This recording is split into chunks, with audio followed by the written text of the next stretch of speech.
the Citrus Bowl is what Illinois went to and won last year. Double-digit games with Luke Altmaier leading the way and Brett Bielema continuing to build upon what he has had here at Illinois. Look, and I look at this team for 2025, and there's not a ton of key pieces that they lost. And I get why so many people are high on them potentially making the playoffs. And we're talking about the schedule that they have and like some of the favorable dynamics. Like there are a lot of reasons to like Illinois in the year 2025. Am I right? Absolutely. I mean, if I look around this roster, and we'll go position by position in a little bit, I mean, I'm looking at a couple receivers that were big time playmakers last year for them. But if that's your biggest problem, that's pretty realistic in terms of addressing it in the portal, addressing it through recruiting. If you tell me I'd rather have to go fix and find a number one playmaker on the outside than fix my tackle spot or fix interior defensive line, yeah, I'll take that 10 times out of 10. And obviously, with Brett Bielema, you don't have to have dynamic, explosive guys on the outside to win football games, although that helps. And Luke Altmaier, I think, and a lot of other people do, obviously, he's a very trendy pick and quarterback right now for good reason. You talked about, I mean, he was a lot of fun to watch. I developed into a pretty darn good, reliable quarterback for Illinois. And here we are. This is, year 3 of the Luke Altmaier experience. And last year was fantastic. This year, he only hopes to build on that. So excited to see what Illinois does. The schedule's fun. We'll talk about that. And with the 12-team playoff, man, teams like Illinois, teams like Indiana last year, not to put them in the same category, because this Illinois team is getting a lot more preseason buzz and favorability than last year's Indiana team, right? But in terms of what they can finish and their outcomes of making the playoffs and making a run in the Big Ten, yeah, this is the same conversation for these two teams here. A lot of fun for Illinois fans. The jump that Luke Altmaier made from 2023 to 2024, I think is maybe the biggest reason why people, are kind of jumping on the Illinois train as well, because they know what he's capable of. Right? We talked about it, CD, when we previewed the 2023 season. Like we were like, oh, like Luke Altmaier's a good quarterback. He didn't necessarily show that in every single game, but now we look at 2024 and we're like, okay, we have this sample size of Luke Altmaier playing really good football. And then you look at some of these pieces around him, right? I mean, you could look at just the quarterback room itself and be like, okay, Ethan Hampton, that's a solid backup quarterback to get from Northern Illinois. If you watched any Northern Illinois football last year, you would have watched them beat Notre Dame. You would have watched them do pretty decently in the MAC, with the exception of a couple pretty brutal losses down the stretch. But you would have saw Ethan Hampton play okay quarterback. So you got a quarterback in there as a backup that you kind of like. So if you're trying to bet the over on the win total, which we'll talk about, at the end of this episode, but you got a backup quarterback in there that maybe you like that can help you reach that floor, even if Luke Altmaier goes down, who's going to be the guy that's going to help you get to that ceiling. So let's talk, CD, about these skill position guys. The running back room, you lose Josh McCray, and he goes to Georgia. And, quite frankly, when I watch Josh McCray, I think he's a good player. I don't see that as big of a loss, right? Normally when you lose a player to Georgia, that is a big-time player, right? And Josh McCray definitely developed into a very good 1-2 punch in this offense, but that's probably all he'll be, is like the 2 to the 1-2 punch that is Nate Frazier and Josh McCray at Georgia. Here you got Lafrey, you got Caden Fegan, Khalil Valentine is a guy that's gotten some excitement as well. Like, I think that this is a running back room that is very good, okay? And we talked about Caden Fegan last year being an X factor. Like, he got hurt, right? He got hurt last year. Like, people don't talk about that. That is a tough guy that you don't want to have to tackle if you're on the defensive side of the ball. So when I look at this running back room, maybe you're not 4 or 5 deep. Maybe you are. We haven't really seen, what some of these freshmen have, but I know that at least you are 3 deep of guys that were either pretty highly recruited in terms of like for Illinois players, or guys that, produced last year in offense. And these guys are all guys that are, relatively young, I should say. Relatively. Yeah, this position group is built to handle that kind of attrition with McCray going to the portal. I think part of that was a little bit mutual too, in terms of McCray wanting to probably make more money at Georgia, right? I'm not saying that. I'm just gonna speculate, right? He's probably making more money at Georgia than he is at Illinois. Good for him. Also, too, like maximize some of his potential for the next level, all that kind of good stuff. Spotlight, blah blah blah, and potentially become a Sunday player. He's a very very fine player. Yeah, but like you said, I'm not too worried about this room falling off at all. He was their leading rusher. He did have the most carries. A lot of that was due to some injury. So that is one thing of concern. If you do lose Fegan this year, like your running backs, like you said, I think a couple behind him get worse, right? Just because of McCray going down. So you could withstand that last year, and you can have McCray and Lowry have 200 carries combined. But it'll be a much different feeling this year. I think if Fegan or whoever else goes down, I think you do get a little bit thin. But nonetheless, it's 2025. Like all you could ask for is to have 3 really, really good running backs coming back with production and size and explosiveness and a couple different things that each of them are good at too. So you get that kind of versatility and diversity that Luke Altmaier, Barry Lunny Jr. can all take advantage of. So at your pass catcher positions, I think this is where you're less confident in, right? See, I mean, you lose Zachary Franklin and Pat Bryant. Pat Bryant was a very high draft pick, and Zachary Franklin, was familiar in that system and kind of proved himself, even banged up, sometime. Like he was making plays everywhere. You lose both of those guys, that's, well over 150 targets, lots of catches. So what do you bring back, right? You bring back Dixon, you bring back Beatty, LZ. You get the big transfer. You get Hudson Clement from West Virginia, who was solid in that system. That wasn't necessarily the guy that I thought was going to take the big leap in that system, but I thought that he played very well and he was efficient, especially when the ball was thrown to him in his direction. So if Luke Altmaier can, continue to take advantage of that, I don't think that this is going to have the upside of having Pat Bryant and Zachary Franklin in your room. But as, Altmaier continues to grow and take those steps forward, like, can these guys, CD, in this room be enough for Altmaier to win football games with? We'll see. I think if you're expecting like a Pat Bryant and Zachary Franklin 1-2 punch, which were 2 of the better punches in the Big Ten last year, I think you're probably going to be a little bit underwhelmed. But Hudson Clement, I think it's a really solid player. That last year's West Virginia team took a downturn, right? It struggled. It regressed a little bit offensively too. Garrett Green didn't quite have the year everyone wanted him to. Obviously, they had the White and Donaldson that were pretty baller themselves, but Clement was like the main cog in that West Virginia passing scheme. So like, I think a change of scenery would be nice for him. He's going to be playing with a better quarterback, probably a better offensive system fit for him. I expect him to be right up there in terms of leading them in targets and receptions this year. I'm interested to see Malik Elzy and his progression, right? Former high recruit, right? Illinois fans are really excited to see what he does.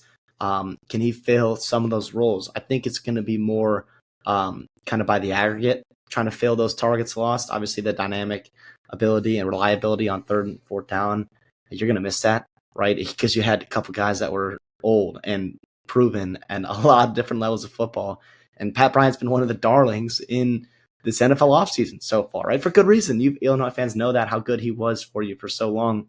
But then again, like how many offseasons have we talked about Illinois like having to replace receivers and like kind of go down the list like of Isaiah Williams, Casey Washington. We're like, oh, these guys are gone now. It's Pat Bryant's turn to step up. So here we are, another offseason questioning whether Illinois has the dudes at wide receiver to take a step forward again.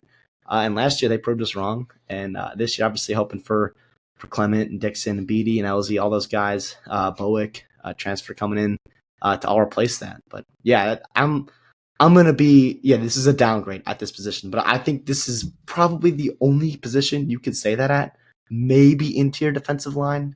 But we'll see how the transfers shake out. But yeah, it's not bad. Like I said at the beginning, if this is your big problem and you have talent and you have proven experience and competition, I think that's awesome. I think that's about what you'll take here for Illinois. Now, if you want to take the step take your game to the next step in terms of a legit contender, for the college football playoffs and like to win a game or two in the playoffs, like this room, I think has to overachieve. Definitely has to overachieve. But that starts with Clement and probably unlocking LZ's potential. But we'll see who emerges at the top. It'll be a position group that we'll be definitely watching closely in September to see who's getting carries, who's getting routes, and how they're progressing. Yeah, and you do get some stability as a pass catcher from the tight end room, and Tanner Arkin, who was there last year and played a large number of snaps, who was very effective for you. So he'll be back out there, and you get 2 transfers, Christian Abney and Davin Stoffel, who may be fine, but I don't anticipate Arkin leaving the field a ton. I think he's going to be just fine there. The offensive line, I think, is you talked about downgrades potentially at the receiver position and maybe interior defensive line. The offensive line isn't a downgrade because you get everyone back. It's still more of a question mark because they weren't amazing last year, right? But you get J.C. Davis back somehow again. Another year of Josh Kreutz, Brandon Henderson. It is going to be another interesting year. You do bring in 3 transfers that potentially could compete for that other tackle spot, opposite of J.C. Davis. What do we need out of this offensive line for Illinois? We need them to be, really solid in the run game. And, honestly, I thought this was better than the 2023 offensive line. I'm sure Illinois fans will be quick to correct me if that isn't true, but I think you saw Luke Altmaier take a step because it was better, right? If this offensive line continues to take another step, like do we see Luke Altmaier just continue to further develop as a passer, And we know Luke Altmaier is athletic enough to, to get out of the pocket, manage himself as an athlete. But if you really find a way to establish the ground game with this set of running backs that you have in this backfield, and you find a way to protect Altmaier with this offensive line, I think that's also another reason that a ceiling of this team would be hit, right? You talked about the wide receivers. Like if these wide receivers hit and, they're immensely better than anyone thought, like that might be how the ceiling of this team is met. I think also that this offensive line, if they are better than everyone anticipates them to be, I think that's also where you get the 9 wins, maybe the double-digit wins again with Illinois, is if this group really steps up and finds a way to produce at a high level. Yeah, you said it. I mean, this is where offensive games are won in college football or in the Big Ten, especially, is at the offensive line. Like you can road grade guys. This is Brett Bielema's forte, right? He'd be damned if he does not have an offensive line group that he likes trotting out there. For a couple years there, that wasn't the case. I'd be excited to see what these guys can do in year 2 together. Obviously, you have the upside at left tackle with J.C. Davis, probably going to be an NFL draft pick. Excited to see more of Brendan Henderson. He got stepped in at the end of last year, and kind of phased out. I think it was Zylan Chrysler, who's over at Colorado now, but it sounds like Henderson was kind of the guy there anyway, so not going to be missing him too much. So will be a lot of fun. And the best part too about bringing back all your guys is you're bringing back depth too, which is great. And you also have a couple guys coming in from Idaho and to provide some depth as well. So all in all, I mean, like you said, will be one to watch in terms of how big of a jump they take. But this is definitely a group in the Big Ten that I'm pretty high on in terms of offensive line. And that's really all you can ask for in terms of it's Illinois, right? Like, yes, high expectations are really darn high this season, but you bring back all 5 your offensive linemen. Credit to that staff and roster management for being able to do that. A lot of good stuff, but just want to make sure that it pans out and keep Luke Altmaier healthy. Because yes, you did bring up that Ethan Hampton is a pretty solid guy. Absolutely did some good things for NIU. They got worse when he was not playing for them. But Luke Altmaier to Hampton, it's a big drop, and that's probably the difference in making college football playoffs or not. Like you saw what happened when to Indiana last year with some injuries to Curtis Rourke. That was very scary. Obviously didn't burn them too much, but Altmaier's a guy that needs to stay healthy and play well in this offensive line group will be a main reason for that. Definitely. We'll move over to the defensive side of the ball for now. And you lose what I believe is well over 2,000 snaps from last season on the defensive line. Talking about Briggs, Edwards, Coleman, Bray. I mean, you are losing a pretty substantial amount in this unit. And it's very clear that you lost a lot too, because you can tell that the coaching staff invested, in 5 different transfers on this defensive line. I mean, CD, like, of course, like when you think about the defensive line, I guess you can put Gabe Hawkes in that group because he definitely is a pass rusher. So I would classify him on that defensive line. And he's just, I mean, a freak of an athlete. But what about the rest of this defensive line? Like, do we have a group here that can compete with, I mean, you're looking at some of the teams in the schedule, like, can you compete with that Ohio State offensive line that's replacing some pieces? Can you compete with the Wisconsins? I mean, I think the USC, who might have a very solid offensive line, like, I want to say that you can with a lot of these teams, but maybe not with some of the upper echelon teams. Yeah, we'll see. You got to hit on some transfers. You're bringing in a couple other Big Ten guys, some Power 5 names or Power 4 names, right? So James Thompson Jr. is probably your headliner. He's got started close to 20 games for Wisconsin the past couple years. So I think he's coming off injury too. So we'll see how that turns out there. He's bigger bodied off that edge there on that 3-4 scheme that they run. Obviously, Kurt Neal coming over from Wisconsin as well to be a run stopper. And then Tomoa Durajaye. Totally butchered that, but that's from Florida State. Another Power 4 guy. But here's the thing, though. Like, those are the kind of guys necessarily that maybe there's reason he wasn't playing at Florida State. Like, that Florida State team was bad last year, right? So it'll be interesting to see. It's one of the groups I think maybe you're a little bit more concerned about in terms of you just don't know how the transfers are going to work out, that you're relying on these guys to step up and make plays for you. You do have a couple year 2 guys that are waiting in the rings, but I don't know if you want to throw them into the fire yet.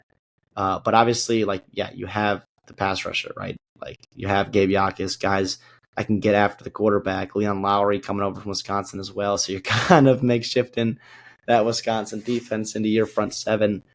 But to be honest, it doesn't matter if you have the pass rushers, if you can't stop the run on first and second down. And you look at their schedule, like, you're going to have teams that want to run the football against you. So you're going to have to stop the run early to be able to earn the right trust of passer. And we'll see. I mean, obviously, Aaron Henry, I thought you mentioned that Luke Altmaier took a big jump, right? I think we've seen Aaron Henry take some nice steps as a defensive play caller, especially after losing the coach over to Purdue a couple seasons ago. And we saw Brian that Walker hurt.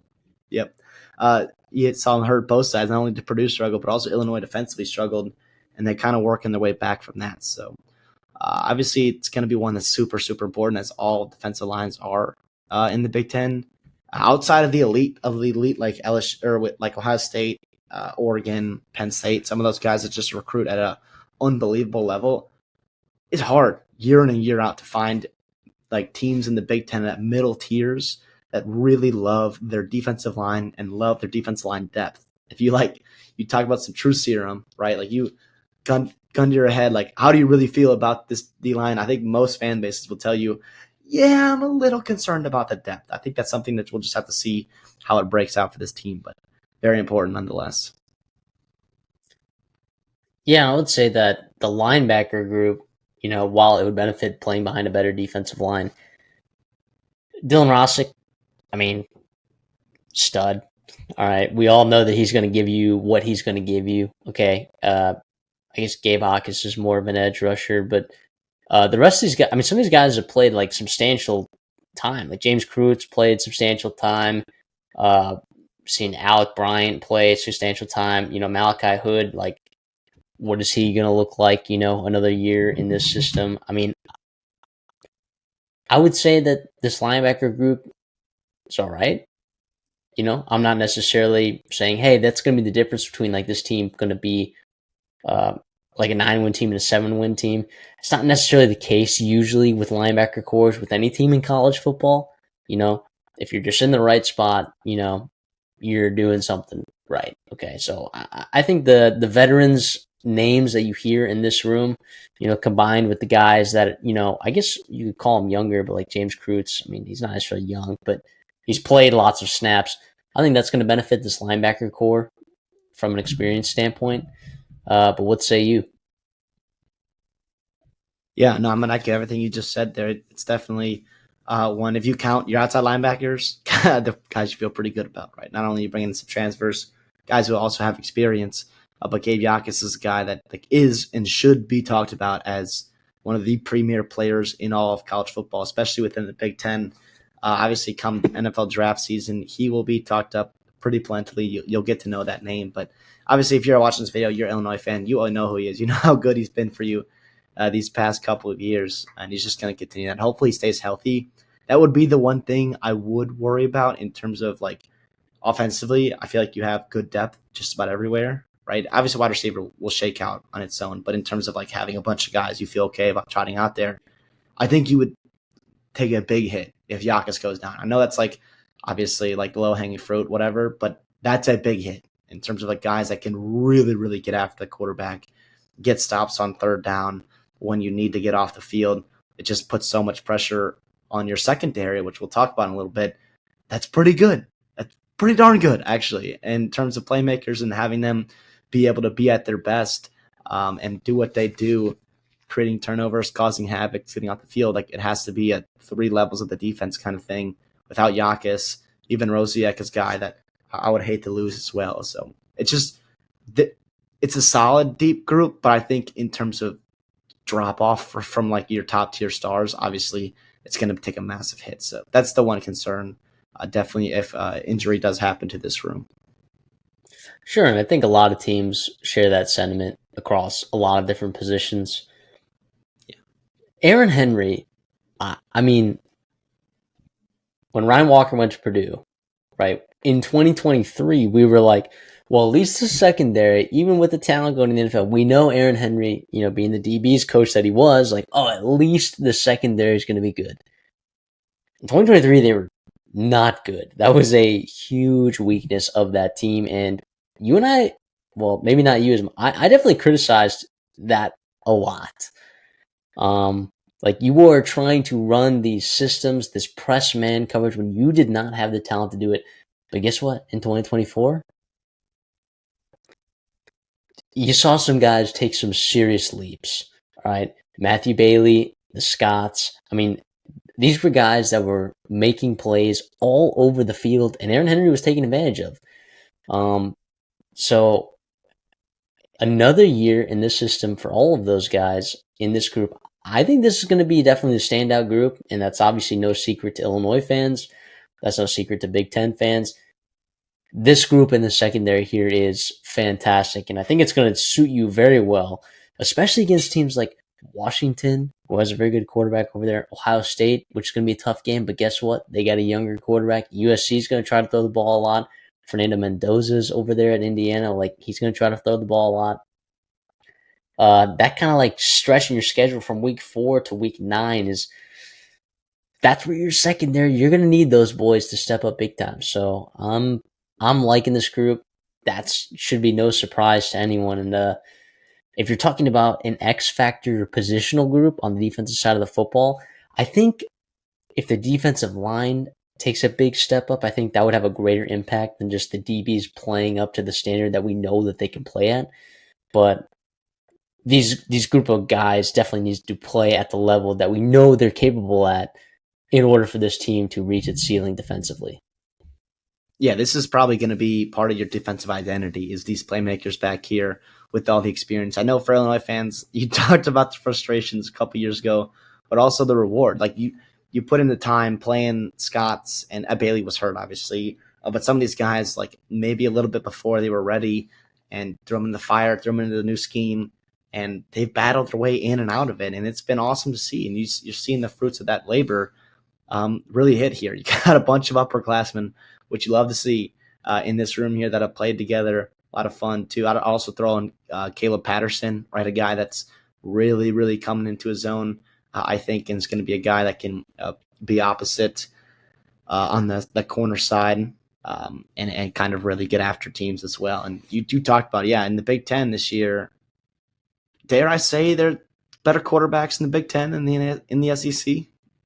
I probably not, Uh, but I think there's a valid statement in terms of a couple of the teams, especially on their schedule, that it's no those are Big 12, quarterbacks. right? Conference No, quarterbacks in 2025. it's been that. It's been that. In terms of you talked about that stretch there, the quarterbacks I do not want to see. Now it gets a little bit easier when you get Ethan Kelly McManus, you get Billy Edwards, you get whoever Northwestern's trying to like. It gets a little bit more friendly towards the end. But if you really want to compete for a playoff spot, yeah, you cannot get shredded. Purdue last year shredded you. That cannot happen again. And the secondary is going to play a big role in that. Yeah, and I think if you look at continuity too within the staff relative to other Big Ten staff, I mean Barry Lundy Jr. is, believe it or not, the longest tenured offensive coordinator in the Big Ten. Crazy. That is nuts, right? Not to mention Aaron Henry, like we're like, oh, he was just hired. I mean, he's heading into his third season, right? Yeah. You know, along with Jameson over there as the co-defensive coordinator, along with Thad Ward. You also hire Mike New as an offensive assistant. I mean, he was just, you know, the head coach of a MAC football team a year ago, so that's an interesting hire as well. So I like the coaching staff that they got in terms of the continuity and then the addition of Mike New as well. Yeah, this team is in a prime position. I get why they're getting all the hype that they're getting. And you look at their schedule, CD, and you're like, okay, out of conference, Western Illinois, manageable. Western Michigan, manageable. And then Duke, you know, Manny Diaz did a really good job with that team last year. Darian Mensah, I think, is really good. I think that'll be a good game. But just say you go 2-1 in there, right? And you're looking at a win total of 7.5, which is what we'll pick this at. You got to get the rest of your 9 games, right? Where your toughest 2 games are probably USC and Ohio State. And then after that, Washington, Indiana. Like in the Big Ten, you have a weird thing because you have 18 teams in this conference. And this won't be the last time that I bring this up if you watch our other Big Ten videos. Schedule dynamic is huge in the Big Ten. Huge. It's massive. So only getting Ohio State, not having to play Penn State, you know, or Oregon, and some of these road games are tougher games. I'm not going to lie. But getting Rutgers at home, Maryland at home, Northwestern at home, and then just having Purdue on your schedule, like that's 4 pretty good wins that you feel about right there. So take those 2 automatic out-of-conference wins, those 4 games that you feel really good in the conference. Can you find 2 more wins among Washington, Indiana, Duke, Ohio State, and USC, Wisconsin? I think you do. All right. Even though it's juice to the over, I won't be betting this at all, but I'll definitely lean to the over. Definitely not a college football playoff roster, in my opinion, but you never know. With some of these teams, like I'm not super high on Maryland, not super high on Rutgers. We'll see with Wisconsin by week 13 with their schedule, they could be mutilated by that point. So if you catch, you know, USC early, you know, and Indiana isn't the same Indiana team that they were last year, yeah, you could win double-digit games. That would not be the craziest thing ever, but I won't predict that to happen, but I will lean towards the over 7.5 wins for Illinois. Yeah, I'm on the over for sure. I think the ceiling is a little bit higher than what you're thinking, especially with like we saw USC struggle at times, like going on the road in the Big Ten, a couple losses to Minnesota, Maryland, right? Games that on paper you probably shouldn't lose. You also lost to Washington as well, struggle with UCLA, and those are staying on the Pacific Coast. I do think that this USC team is a different team in terms of mentality, culture. I expect them to be better. But even if you're staring down 10-2 with this schedule, obviously with Ohio State and, you know, pick your poison with USC or Indiana or Washington, I do think the upside is absolutely playoff. Now it's going to be about health and consistency. I will say Indiana survived pretty good injury luck for the longest time. And they also did have an easier schedule than this that you guys have too. And you're also like that team was uber talented as well. So But they I know weren't there's a lot of deep. conversations. They weren't. Like you They just said. survived injury luck, and we'll see They what Illinois survived. does. I will say in that conference, like if you are an Illinois fan watching this, your expectation is probably like trying to get to the playoffs. Like I think that would be. This is a season that you guys are looking at looking across the Big Ten, and that's part of your expectations, which is awesome that Brett Bielema did that. Is it a little far-fetched? I do think that South Carolina win potentially probably elevated your expectations, maybe a little bit more inflated than they should be. But it's awesome. Like, you're a fan in August, you should absolutely be dreaming for the Stars. But if you have those expectations, you have to go to Duke and you have to beat them and you have to handle them. To me, that's going to be pretty telling. It's okay, yeah, well, maybe this is pretty awesome. I think last year, we saw Kansas. We saw them give it to Kansas last year. That was a game that I was not expecting that to happen necessarily, and I was very the year impressed with before Illinois. they got handled by Kansas. Yeah, exactly. So there's a lot of credit to Bielema on that staff. So it'll be interesting. Last thing I will note too is outside of Indiana.